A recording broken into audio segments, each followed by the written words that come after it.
जय श्री राम स्टूडेंट आज हम स्टार्ट करने जा रहे हैं थर्मोडायनेमिक्स चैप्टर के मोस्ट इंपॉर्टेंट क्वेश्चंस जो कि आपके 11th क्लास के फाइनल एग्जाम में आ सकते हैं और मोस्ट इंपॉर्टेंट न्यूमेरिकल प्रॉब्लम मतलब जिस तरह के न्यूमेरिकल आपके पेपर में आ सकते हैं वो न्यूमेरिकल भी डिस्कस करेंगे। तो अगर आप पहली बार जुड़े हैं तो हमारे साथ कनेक्ट हो सकते हैं। तो चलिए स्टार्ट करते हैं। जैसे बात करते हैं फर्स्ट क्वेश्चन है मेरे पास, explain different types of system. तो हमारे पास डिफरेंट तरह के सिस्टम होते हैं। जैसे आपने पढ़ा भी होगा, जैसे मान लो मेरे पास होता है एक ओपन सिस्टम, ठीक है। एक ओपन सिस्टम होता है आपके पास, एक क्लोज सिस्टम होता है और एक होता है आइसोलेटेड सिस्टम। तो ये कुछ तीन तरह के सिस्टम होते हैं।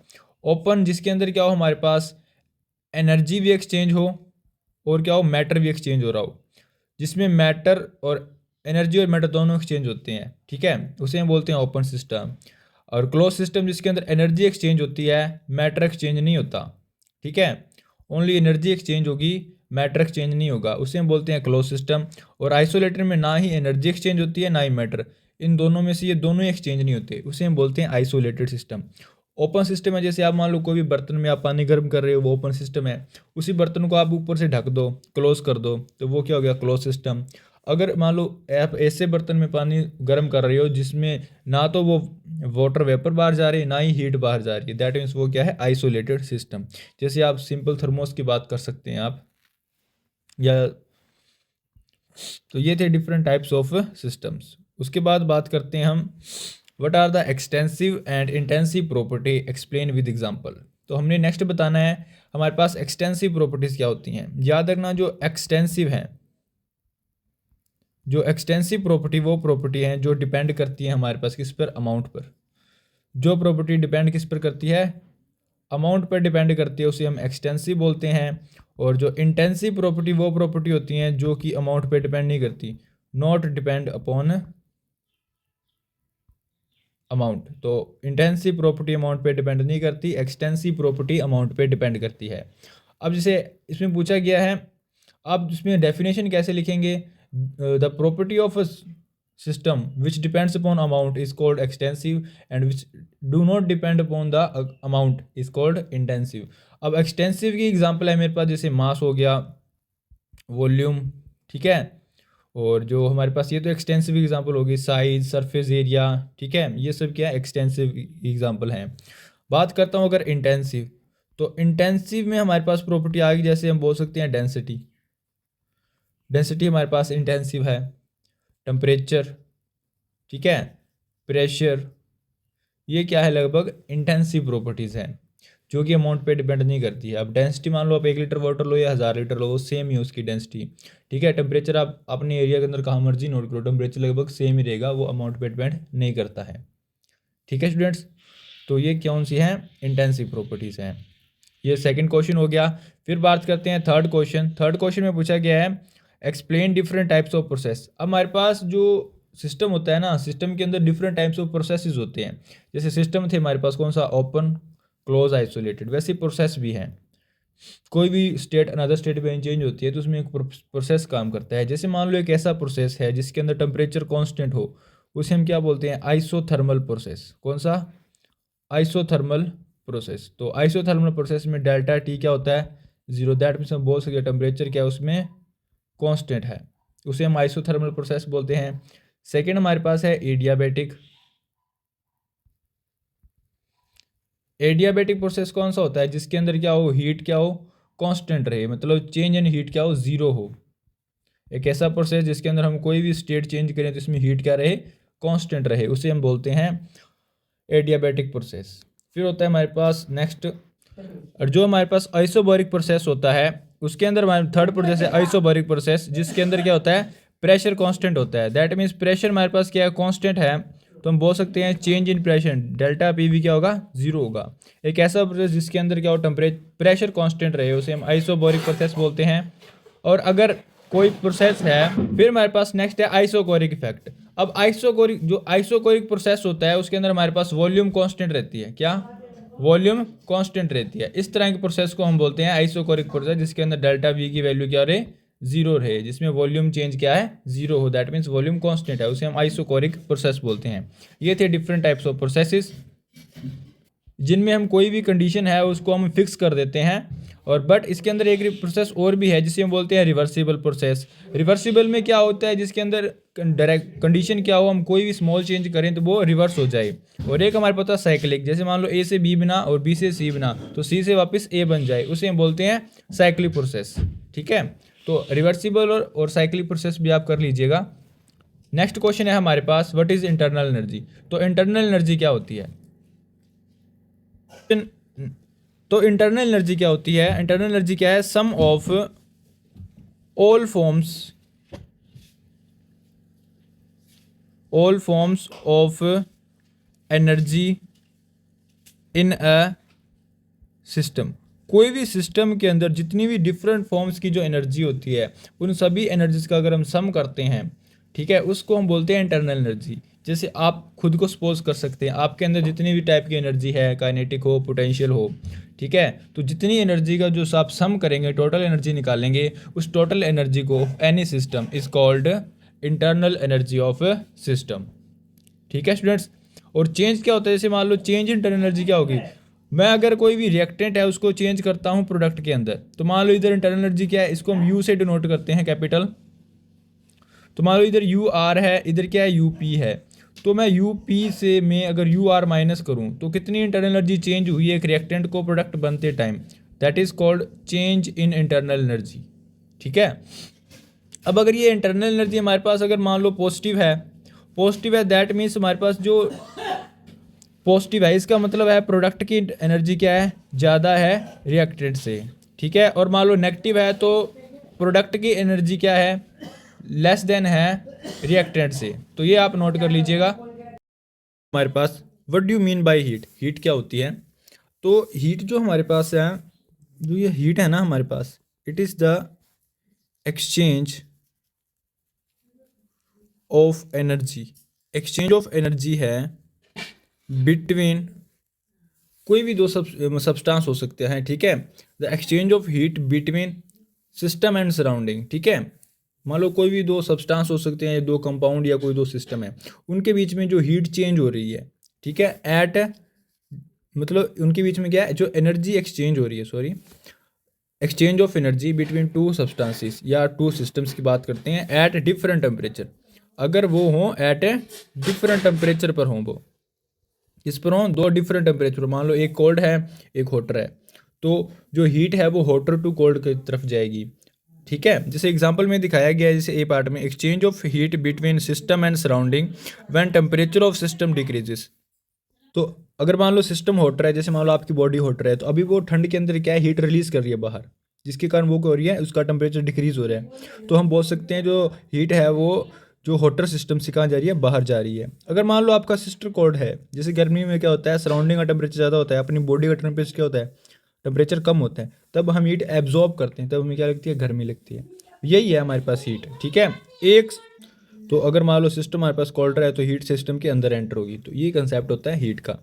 नेक्स्ट क्वेश्चन है हमारे पास, नेक्स्ट क्वेश्चन है what is the first law of thermodynamics. तो थर्मोडायनेमिक्स का फर्स्ट लॉ क्या कहता है, according to thermodynamic first law the energy of system, या बोल सकते हैं यूनिवर्स, ऑलवेज रिमेन कांस्टेंट। कोई भी सिस्टम है या यूनिवर्स है उसकी एनर्जी ऑलवेज कांस्टेंट रहती है। ठीक है, ये हमारे पास क्या होता है, फर्स्ट लॉ ऑफ थर्मोडायनेमिक्स होता है। It can neither be create nor be destroyed, it can transfer one form to another form. और मैथमेटिकली इसे हम इस तरह से एक्सप्रेस करते हैं, जैसे मान लो मेरे पास इंटरनल एनर्जी है कोई भी सिस्टम की, delta U is equals to Q plus W.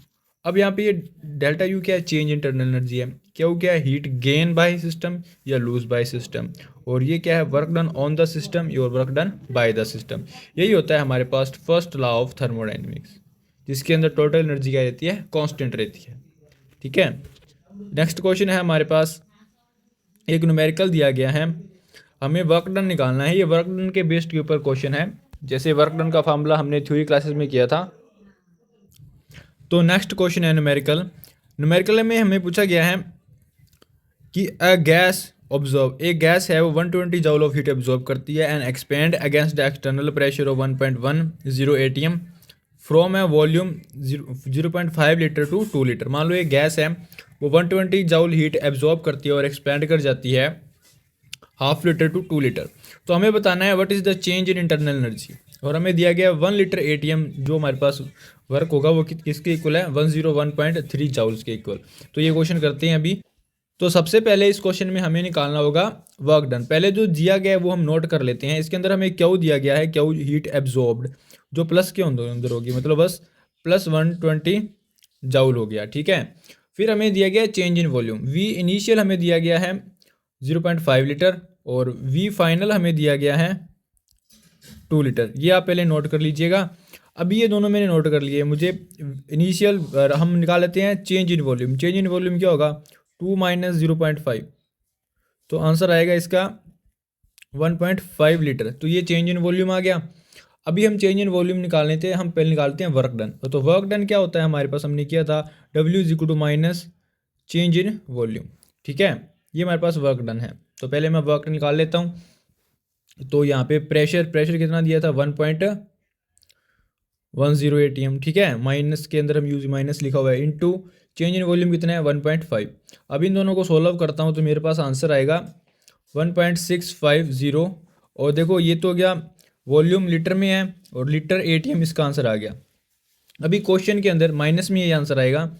अब क्वेश्चन में हमें 1 लीटर ATM की वैल्यू दी गई थी, कितनी, 101.3 दी थी। तो इसको मैं क्या करूँगा, अगर इसको मैंने लीटर ATM से जाउल में चेंज करना है वर्क को, तो मैं माइनस 1.650 को मल्टीप्लाई कर दूंगा 101.3 जाउल से। तो इसको मल्टीप्लाई करूँगा तो मेरे पास जो वर्क है उसकी जाउल में वैल्यू आ जाएगी, वो आती है मेरे पास 167.1 जाउल। तो ये आपके पास क्या है, वर्क डन की वैल्यू आ जाएगी 167.1 जाउल, ठीक है स्टूडेंट्स। तो ये वर्क आ गया। हमें निकालना क्या है, इंटरनल एनर्जी। तो फर्स्ट लॉ हमने किया था थर्मोडायनेमिक्स का, उसके अंदर हमने वर्क प्लस हीट प्लस हमारे पास रिलेशन होता है इंटरनल एनर्जी का, तो वो हम निकाल लेंगे वहाँ से। तो चलिए यूज़ करते हैं उसको। तो मैं इंटरनल एनर्जी का फॉर्म लिखता हूँ, delta U is equal to Q plus W. ये हमारे पास क्या होता है, फर्स्ट लॉ ऑफ थर्मोडायनेमिक्स होता है। अभी यहाँ पे मेरे पास क्यू जो हीट गेन किया सिस्टम ने वो मेरे पास गिवन है, कितनी थी, 120 जाउल। और प्लस हम लिखेंगे वर्क डन, जो सिस्टम ने किया है। तो कितना वर्क डन किया था, अगर एक्सपेंशन होती है तो उसने वर्क किया है हमारे पास -167.1 जाउल। तो ये उसने वर्क डन किया था। तो यहाँ से मेरे पास क्या है, चेंज इन इंटरनल एनर्जी की वैल्यू आ जाएगी। इन दोनों को मैं ऐड, अब देखना ये करेगा 120 माइनस 167.1, इनको मैं माइनस कर दूंगा तो मेरा आंसर आ रहा है 47.1 जाउल माइनस में। तो ये आपके पास क्या है, चेंज इन इंटरनल एनर्जी है। मतलब चेंज इन इंटरनल एनर्जी क्या है, नेगेटिव है। दैट मीन्स हम बोल सकते हैं जो इसमें फर्स्ट रिएक्टेंट की जो एनर्जी थी वो ज़्यादा थी एज़ कम्पेयर टू प्रोडक्ट। तो इस तरह से इस क्वेश्चन को आप सोल्व कर सकते हैं। आपको दोबारा रिपीट कर देता हूँ। पहले आपने जो गिवन है वो लिख लेना है, ठीक है। उसके बाद आपने वर्क डन का फॉर्मूला लगाना है, उधर से वर्क निकाल लेंगे। वर्क आ गया मेरे पास। फिर मैं लगाता हूँ फर्स्ट लॉ ऑफ थर्मोडायनेमिक्स, क्योंकि मुझे जो हीट एब्जॉर्ब है वो गिवन है, तो वो मैं हीट एब्जॉर्ब प्लस में लिखूंगा इधर, क्योंकि मैंने ऑब्जॉर्ब किया है। तो प्लस में मैं करूँगा वर्क डन, जो गैस ने एक्सपेंड करते टाइम किया था। बस वो वैल्यू सपोर्ट कर देना, आपके पास आंसर आ जाएगा 47.1 जाउल। तो ये आपका फर्स्ट न्यूमेरिकल हो गया। बात करते हैं नेक्स्ट हमारे पास एक क्वेश्चन दिया गया, सिमिलर टाइप का ही है, बट इसके अंदर हमें कैलकुलेट क्या करना है वो ध्यान से देख लेना। ए गैस एक्सपैंड आइसोथर्मली, ए गैस एक्सपैंड कर लिया है आइसोथर्मली में, तो उसका टेम्परेचर क्या रखा है हमने, कांस्टेंट रखा है। From 10 decimetre cube volume to 20 decimetre cube volume at 27 degree Celsius. And work done obtain is, हमें वर्क डन भी दिया गया है। पूछा गया है calculate number of moles of gas, तो हमें number of moles of gas निकालना है इसके अंदर। तो ये क्वेश्चन थोड़ा ध्यान से करने वाला है। इसके अंदर हमारे पास जो इंटीग्रेटेड रेट ला होता है ना वर्क डन निकालने का, इंटीग्रेटेड ला होता है, वो इंटीग्रेशन वाला रूल फॉलो करना है। तो इसके अंदर जो फार्मूला यूज होगा वो होगा W इज इक्वल्स टू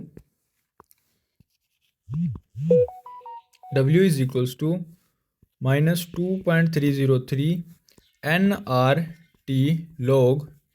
अब इसमें होता है V2/V1, मतलब Vi मतलब इनिशियल है, V2 क्या है, फाइनल, जहाँ पे वॉल्यूम चेंज हो चुकी है। बस ये सिंपल ये फार्मूला लगाना है।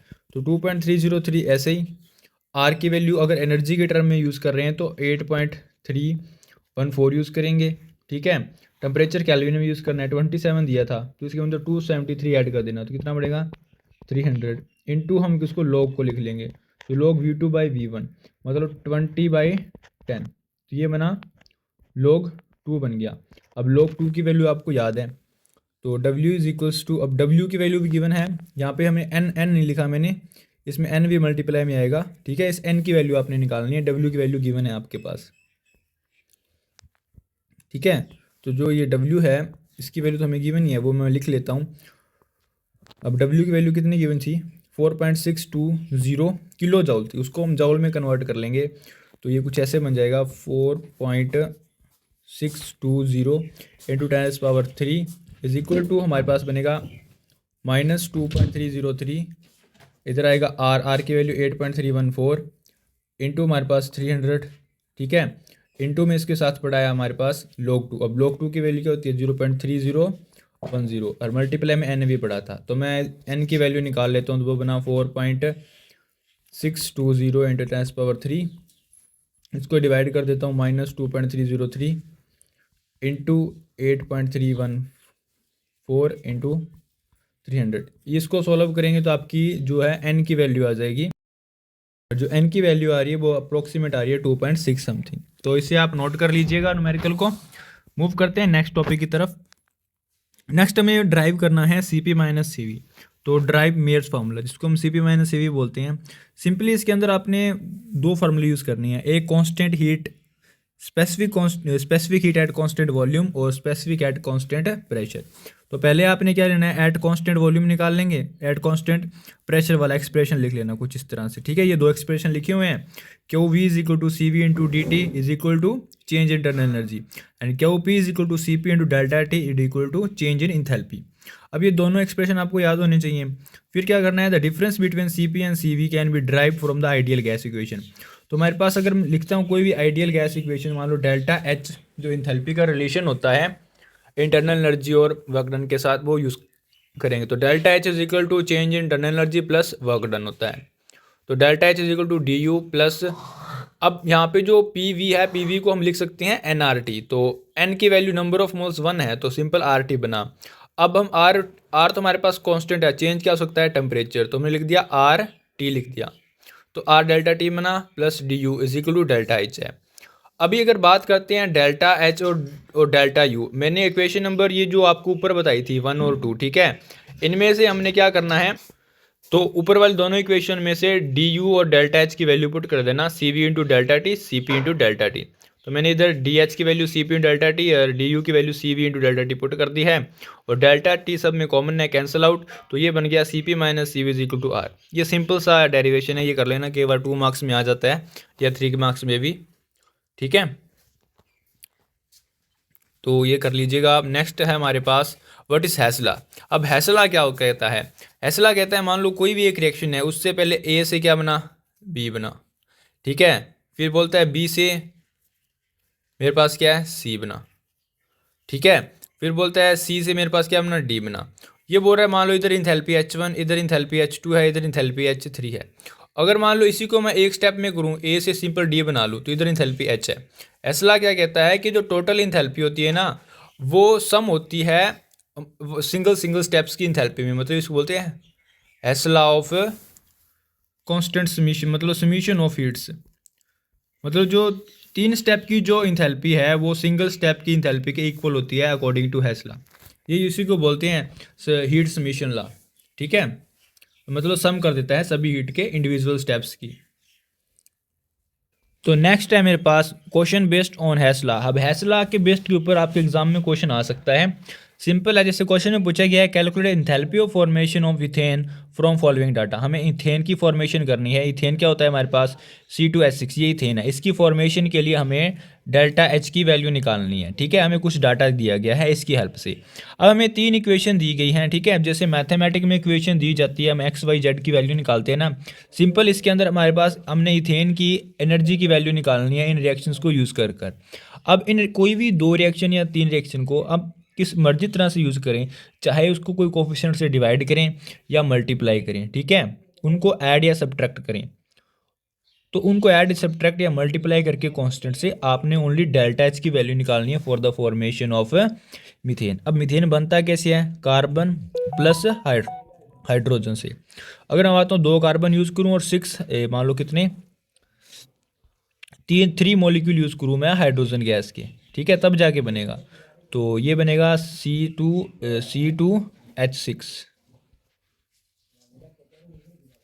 C2H6 बन जाएगा।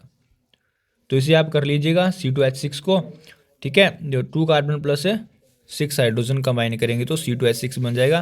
प्लस इसके अंदर कुछ डेल्टा H एनर्जी यूज़ होने वाली है, वो हमने निकालनी है। तो करते हैं इसको नेक्स्ट पेज पर। तो पहले इक्वेशन याद कर लीजिए। अब इसमें आप करेंगे क्या, आप जो इक्वेशन नंबर फर्स्ट है ना आपके पास, नहीं इसमें करना क्या है, जो इक्वेशन नंबर फर्स्ट है उसको 2 से मल्टीप्लाई कर दीजिए। अभी करना है क्या, आपने इक्वेशन नंबर फर्स्ट को 2 से मल्टीप्लाई और इक्वेशन नंबर 2 को 3 से मल्टीप्लाई कर ऐड कर देना है सिंपली, ठीक है। तो अगर उन दोनों को आप ऐड करके जो टोटल एनर्जी निकालेंगे डेल्टा एच, ठीक है, इक्वेशन नंबर 1 को 2 से और 2 को 3 से मल्टीप्लाई करके ऐड कर दीजिएगा, रिएक्टेंट को रिएक्टेंट साइड और प्रोडक्ट को प्रोडक्ट साइड। फिर आपने क्या करना है, जो आप इसमें रिजल्टेंट बनाएंगे उसकी हेल्प से आपके पास इक्वेशन नंबर 4 बन जाएगी, ठीक है। अब जो इक्वेशन नंबर 4 बनती है, उस इक्वेशन नंबर 4 को ना आपने क्या कर देना है, इक्वेशन नंबर 3 में से सब्ट्रैक्ट कर देना है, या आप सीधा बोल सकते हो इक्वेशन नंबर 4 में से आपने माइनस कर देनी है इक्वेशन नंबर 3, ठीक है। तो आपके पास जो रिजल्टेंट जो आपने मीथेन की इंथैल्पी बनानी है वो निकल के आ जाएगी। सिंपल ये 2 स्टेप फॉलो कीजिएगा, आपकी वैल्यू आ जाएगी, और वो वैल्यू आपने कमेंट में बता देनी है मुझे क्या आ रही है, ठीक है स्टूडेंट्स। तो ये कर लीजिएगा। हम मूव करते हैं नेक्स्ट क्वेश्चन की तरफ। तो नेक्स्ट है हमारे पास व्हाट इज एंट्रोपी और सेकंड लॉ ऑफ थर्मोडायनेमिक्स। तो एंट्रोपी क्या होती है, एंट्रोपी हमारे पास होती है रैंडमनेस, रैंडमनेस ऑफ सिस्टम, कोई भी सिस्टम की जो रैंडमनेस है। तो रैंडमनेस होती है ना कोई भी सिस्टम की, ठीक है, जो डिग्री ऑफ डिसऑर्डर जिसको बोलते हैं, क्या बोलते हैं, डिग्री ऑफ डिसऑर्डर, उसी को हम बोलते हैं एंट्रोपी। तो जो डिग्री ऑफ डिसऑर्डर है उसको हम क्या बोलते हैं, एंट्रोपी बोलते हैं। रैंडमनेस ऑफ सिस्टम, जिसके अंदर पार्टिकल मान लो इरेगुलर, जैसे हर एक पार्टिकल उधर उधर मूव कर रहा हो, ठीक है, उसे हम बोलते हैं क्या, एंट्रोपी, जो रैंडमनेस मेजर करते हैं। अब जो इसके अंदर आप सिंपल समझ सकते हैं, मान लो कोई सॉलिड है, उसके अंदर पार्टिकल क्लोज क्लोज हैं, जैसे वो लिक्विड में जाएंगे उनकी एंट्रोपी इंक्रीज हो जाएगी, और जैसे ही लिक्विड वाले पार्टिकल जाते हैं गैस के अंदर तो उनकी एंट्रोपी और इंक्रीज हो जाती है। दैट मीन्स रैंडमनेस, मॉलिक्यूल की क्या है वो मतलब इधर उधर भागना स्टार्ट कर देते हैं, उसको हम रैंडमनेस बोलते हैं, ठीक है। फिर हमारे पास क्या है, सेकेंड लॉ ऑफ, जैसे आप अभी आपका टेस्ट होगा या फिर आपके एग्जाम आ रहे हैं तभी आप हाथ पैर मार रहे हो ना पढ़ने के लिए, दैट इज रैंडमनेस, ठीक है। पहले तो आप सॉलिड की तरह क्या एक जगह बैठे रहे पढ़े नहीं, अभी हाथ पर मार रहे हो तो भैया पढ़ना पड़ेगा। फिर है सेकेंड लॉ ऑफ थर्मोडायनेमिक्स। अब सेकेंड लॉ ऑफ थर्मोडायनेमिक्स क्या है, ये क्या कहता है कि जो एंट्रोपी है ना, कोई भी सिस्टम है दुनिया का या यूनिवर्स है, यूनिवर्स, ठीक है, जैसे मान लो सोलर सिस्टम है या अपना जो यूनिवर्स है, उसकी एंट्रोपी ऑलवेज, एंट्रोपी को हम एस से डिनोट करते हैं, ऑलवेज क्या होती है, इंक्रीज होती है, क्या होती जा रही है, इंक्रीज होती जा रही है, उसी को हम बोलते हैं क्या, सेकेंड लॉ ऑफ थर्मोडायनेमिक्स। वो कहता है कि एंट्रोपी ऑलवेज इंक्रीजेस, मीन्स हम बोल सकते हैं change in entropy is always greater than zero, मतलब वो ज़ीरो नहीं होगी, change always greater than zero होगी, ठीक है। इक्विलिब्रियम में ज़ीरो हो सकती है, याद रखना, इक्विलिब्रियम में ज़ीरो हो सकती है। और जो ये हो गया हमारे पास। फिर है second, what is Gibbs energy and its significance. अब जो गिब्स एनर्जी क्या है, जो गिब्स नाम के एक साइंटिस्ट थे, उन्होंने बताया था कि हमारे पास कोई भी रिएक्शन हो सकती है नहीं हो सकती, उसके कॉरस्पॉन्डिंग एक एनर्जी का क्राइटेरिया बताया था उन्होंने, क्या एनर्जी का एक क्राइटेरिया बताया था, जिसको हम डेल्टा जी से डिनोट करते हैं, क्या, डेल्टा जी, ठीक है। जो डेल्टा जी है ना, ये हमें बताता है, इसकी जो वैल्यू है वो हमें बताती है कि रिएक्शन फिजिबल है या नहीं है, एक एनर्जी ही है डेल्टा जी, ठीक है। इसका फॉर्मूला होता है delta H minus T delta S. यहाँ पे डेल्टा एच क्या है, चेंज इन इंथैल्पी है, और डेल्टा एस क्या है हमारे पास, चेंज इन एंट्रोपी, और टी हमारे पास क्या है, टेम्परेचर, और डेल्टा जी क्या है, चेंज इन फ्री एनर्जी या गिव्स एनर्जी बोल सकते हैं। अभी हमारे पास ये तो होगी गिव्स एनर्जी होती क्या है, ठीक है, maximum amount of work done है, कोई भी प्रोसेस होता है तो उसके अंदर हम कोई वर्क डन करते हैं, यूजफुल वर्क डन, जो कि एक केमिकल प्रोसेस को मान लो ब्रिंग करता है होने के लिए, ठीक है। इसको हम बोल डेफिनेशन लिखा देता हूँ, the maximum amount of energy available to a system during a process that can be converted into useful work। एक ऐसी मैक्सिमम अमाउंट ऑफ एनर्जी जो कि एक यूजफुल काम करने के लिए यूज़ होती है, उसे हम बोलते हैं गिब्स एनर्जी। अब सिग्निफिकेंस में क्या है, मान लो अगर change in gives energy negative है, हम बोल सकते हैं जो रिएक्शन है हमारे पास वो है फिजिबल है, स्पॉन्टेनियस है, हो सकती है अपने आप। ठीक है, स्पॉन्टेनियस मतलब अपने आप हो सकती है। अगर मान लो डेल्टा जी की वैल्यू क्या नेगेटिव है, सॉरी पॉजिटिव है, अगर डेल्टा जी की वैल्यू पॉजिटिव है मतलब रिएक्शन नॉन स्पॉन्टेनियस है, अपने आप नहीं हो सकती, नॉन स्पॉन्टेनियस है। अगर बोलते हैं डेल्टा जी की वैल्यू जीरो है, दैट मीन्स जो रिएक्शन है वो क्या है, इक्विलिब्रियम पर है। याद रखना, नेगेटिव है means spontaneous, positive means non spontaneous, और डेल्टा जी जीरो मतलब वो इक्विलिब्रियम पर है। ये भी आप नोट कर लीजिएगा। फिर मूव करते हैं नेक्स्ट क्वेश्चन की तरफ। नेक्स्ट में पूछा गया है the relation between Gibbs energy and equilibrium constant K C. तो ये आपने याद रखना है, delta G is equal to -2.303 R T log K C होता है। ये फार्मूला याद रखना, इसके ऊपर बेस्ड डायरेक्टली न्यूमेरिकल आ सकता है पेपर में। आपसे के सी की वैल्यू पूछ सकते हैं या आपको डेल्टा जी की वैल्यू पूछ सकते हैं, इक्विलिब्रियम कांस्टेंट और टेम्परेचर की वैल्यू गिवन होगी। ठीक है, तो ये भी कर लीजिएगा। फिर एक क्वेश्चन भी आ गया हमारे पास, for the melting of ice at 25 degree Celsius. मान लो वाटर जो सॉलिड है वो किस में चेंज हो रहा है, वाटर लिक्विड में। तो इंथैल्पी ऑफ फ्यूजन हमें गिवन है, कितनी है 6.97 किलो जॉउल पर मोल गिवन है। एंट्रोपी भी हमें गिवन है 25.4, और हमें ये क्या थी, enthalpy of fusion, delta H भी आ गया, डेल्टा एस भी आ गया, चेंज इन इंथैल्पी। ठीक है, और हमें प्रिडिक्ट करना है द रिएक्शन इज स्पॉन्टेनियस और नॉन एट दिस टेम्परेचर। तो हमें ये रिएक्शन बताना है फिजिबल है या नहीं एट 25 डिग्री सेल्सियस टेम्परेचर पर। तो इसमें फॉर्मूला लगाना है आपने, delta G is equal to delta H minus T delta S वाला। ठीक है, तो इस फार्मूले की हेल्प से ये क्वेश्चन होने वाला है। तो चलिए करते हैं इसको। अभी मेरे पास जो इसमें फार्मूला था डेल्टा जी, तो जो डेल्टा एच की वैल्यू गिवन है कितनी है 6.97 और -298, क्योंकि टेम्परेचर केल्विन में यूज़ करते हैं, इनटू डेल्टा एस कितनी है 25.4। अब इनटू क्या आएगा 10⁻⁻3। ये याद रखना, क्योंकि इधर जो हमारे पास जो इंथैल्पी है वो क्या है 6.97 किलो जॉल पर मोल है, और जो एंट्रोपी है वो मेरे पास क्या है 25.4 इंटू 25.4 है जाउल पर मोल। तो हमने क्या किया है, एंट्रोपी को, जो एंट्रोपी थी उसको हमने किलो जॉल में कन्वर्ट कर लिया है, और एनर्जी तो हमारे पास ऑलरेडी किलो जॉल में प्रेजेंट थी। ठीक है, तो ये आप इसमें कन्वर्जन कर लेना, यूनिट सेम रखनी है आपने। ठीक है, दोनों एनर्जी के और इंथैल्पी के, एंट्रोपी और इंथैल्पी दोनों के। ठीक है, तो फिर इनका जो आंसर आ रहा है 6.97 माइनस इनको मल्टीप्लाई करके जो आंसर आएगा 7.57, तो माइनस करते आंसर आता है 0.6 किलो जॉल पर मोल। तो ये आपके पास इसका आंसर है। ठीक है, तो दैट मीन्स हमारे पास डेल्टा जी क्या आ रहा है, नेगेटिव है। डेल्टा जी नेगेटिव है मतलब रिएक्शन क्या है, स्पॉन्टेनियस एट दिस टेम्परेचर। तो मतलब मेल्टिंग ऑफ आइस हो सकती है 25 डिग्री सेल्सियस टेम्परेचर पर। तो रिएक्शन क्या होगी, स्पॉन्टेनियस। ये भी नोट कर लीजिएगा।